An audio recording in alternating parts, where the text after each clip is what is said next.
All right, I'm gonna explain what's going on. Right, every time there's a meltdown, this hat is like this.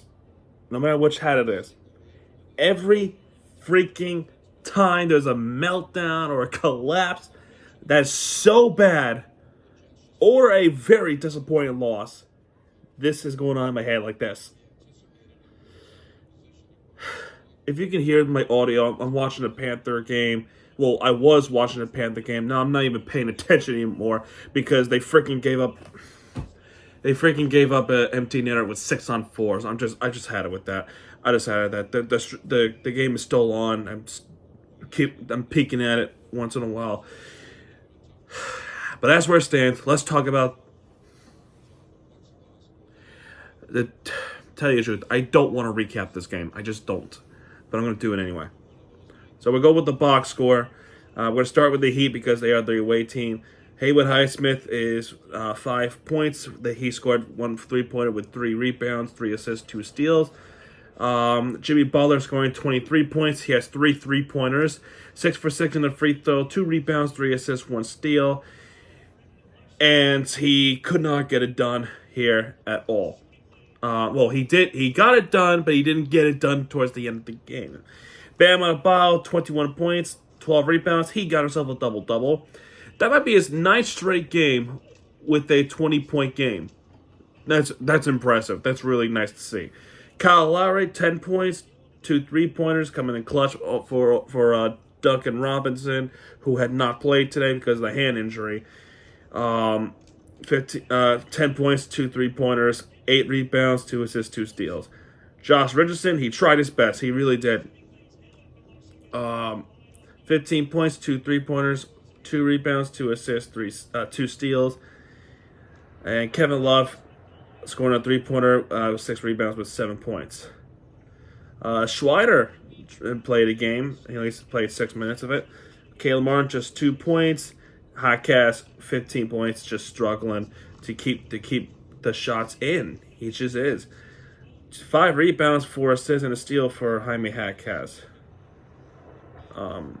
Now for the Knicks, Julius Randle with 13 points, 1 3-pointer, 8 rebounds, 7 assists, 6 turnovers, and we still couldn't get it done.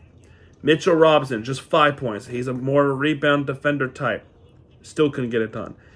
Jalen Brunson just owns us. He just is, and especially in the fourth quarter. In the fourth quarter, he scored about 24 points. Well, he scored 24 points in the entire game, but in the fourth quarter, that's where he made the most impact.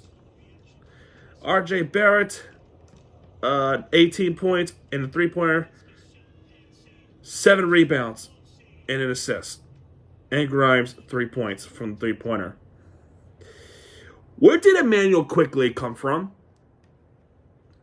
Seriously, he scored 20 points off the bench. Majority of them were in the fourth quarter. Where did he come from? He scored 4 3-pointers for the Knicks off the bench. Josh Hart, 10 points and a 3-pointer, 8 rebounds. He would have had 2 more. He would have had a double-double for himself. Now, the Knicks and the Heat were battling out in the first quarter. As well as Jimmy Butler, Quickly, Richardson are the contributors, as well as Julius Randle for the Knicks. The Knicks started off well. They started 10-1, 10-1 to start the game off, and the Heat quickly came back and they would eventually tie it up at 12. And then we would take the lead, and there were times where they had tied it up in the first quarter, and then they would recapture the lead. So my point here is it was a great back and forth. It was a great back and forth first quarter. Second quarter, R.J. Barrett is now making it smart. Caleb Martin would make his 2 points. That would be his only points of the game. Hartenstein would make those 2 points. Josh Hart would make these layups. The Knicks would have the lead for that period of time. And then there was a defense 3-second violation for the Knicks. Josh Richardson would make that technical free throw. So then we finally tied the game up with Bam with the ball with the jumper. Then Hotcats are making the shots in, as well as Randall making shots in, and Butler alley-oop layup is making things in. So Jimmy Butler is making shots in, and that alley-oop layup, it's from half court from Hotcats. That was an awesome and one. It's an awesome and one, and we didn't capitalize off of it. We didn't capitalize off it at the rest of the game. Kyle Lowry making the 3-pointers. RJ Barrett is making some free throws, and then we're not able to add more towards the end of the end. We were having some pressure. We were missing pull-up shots. We were missing 3-pointers, and then Quentin Grimes, of all people, making a 3-pointer. It's a buzz beater. It's a buzz beater 3-pointer that would ultimately put them up ahead by 1. And the Florida Panthers game just wrapped it up. That recap's not going to take long. Third quarter. This is where I'm a mess. Third quarter, we started 17-0. We were 17-0 starting off the third quarter. 69-51. That's 17, right? I think so. Or 18. I think it's 18. I think it's 18-point differential. Actually, because of those free throws. They didn't count the free throws from Josh Richardson to add to the run. So 17-0, well, really should be 19-0 run. And the Knicks, yeah, they were battling, but the Heat were ultimately better in the third quarter. And in the third quarter,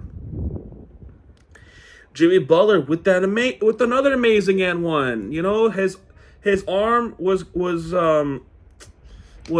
is it? It was his arm was grabbed by Josh Hart, and he still makes that and one shot. The Knicks challenged it, and it was unsuccessful. And Jimmy Butler makes another shot. And now Quickly is now all of a sudden coming out and making these shots in. Josh Hart is making some revenge shots, and quickly we're taking over. So I don't know what that was. So we end the third quarter 87-71. So let's see here. I'm going to ask this person. What's 87 minus 71? It's 16. 16 in the third quarter. 16-point advantage. And another fourth quarter meltdown.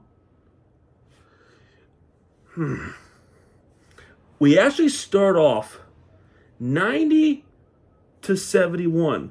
Now, if my math is correct this time, that's 19 points. That's 19 points. So, I guess they took away the point because it was actually a 2-point shot. I don't fucking know. Then I want to say by this point, the Knicks are connecting shots and starts off with Quickly's jumper. Since then, they have not stopped. RJ Barrett's making a 3-pointer. Butler is trying to hang on for the team.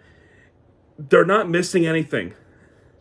And when they did miss, we don't capitalize. We just turn the ball over. Josh Richardson's 3-pointer was huge, but not big enough because Jalen Brunson coming to the rescue for the Knicks. He shot a layup. He shot a floater. He shot a free throw plus and one. He shot another one plus and one. 3-pointer. You see where I'm going with this? And we really blew a 21-point lead as a whole. I don't get it.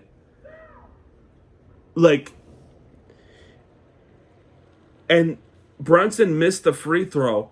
Jimmy Butler has the basketball, and I'm thinking, please don't fuck it up. Please don't fuck it up. At the very least, please drive it into the paint and force overtime. Please, at the very least.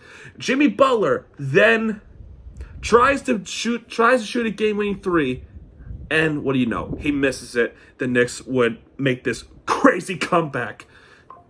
And the Heat just cannot get it done. And what's even worse, it's bad enough that we're playing against the Knicks, our rival. It's also worse when we couldn't hold on. What does it take?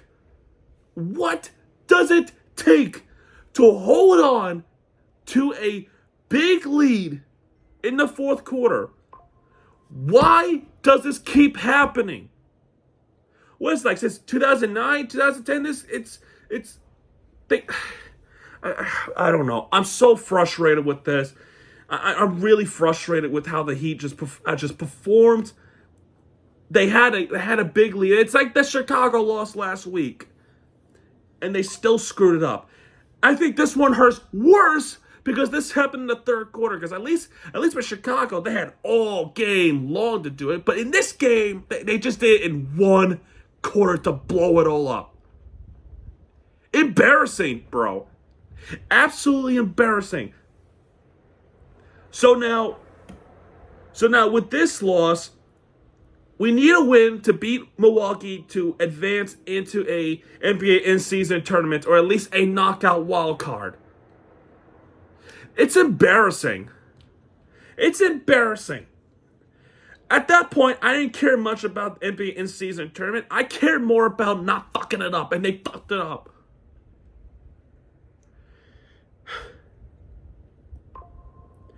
It's worse when it's against the Knicks. The Heat need to wake up. They need to wake up in the fourth quarter. It keeps happening. And I don't want to hear excuses saying, well, if Hero was playing or Duncan was playing, we would have had a shot. But no, even when those guys were playing, we still fuck up in the fourth quarter. You see my point here? It keeps happening. Over and over. I'd rather lose when we didn't have a shot. We had a shot and we fucked up all in 12 minutes. You see where I'm going with this? It's embarrassing. Absolutely embarrassing. Anyway, it is what it is. We got the game. We got a next game tomorrow against the Nets. We go across the bridge, the Brooklyn Bridge, go to the place against the Brooklyn Nets at Barclays Center. Maybe things will be different. I doubt it, but you know what? I don't care anymore. Tonight happens. That's gonna do it with this video. This is recap number 4 out of 5. The last recap will come out roughly shortly. But yeah, if you like this video, hit the like button, subscribe for content, because Miami TJ is back. And when he does, he'll be right there with the entertainment you deserve. If you like this, again, if you hate this game, let me know. I think the Knicks fans are going to be out my case about it all night. So, who cares? I mean, who cares anymore? Anyway, guys, that's going to do it. I'll see you guys a little later on. Good night, everybody.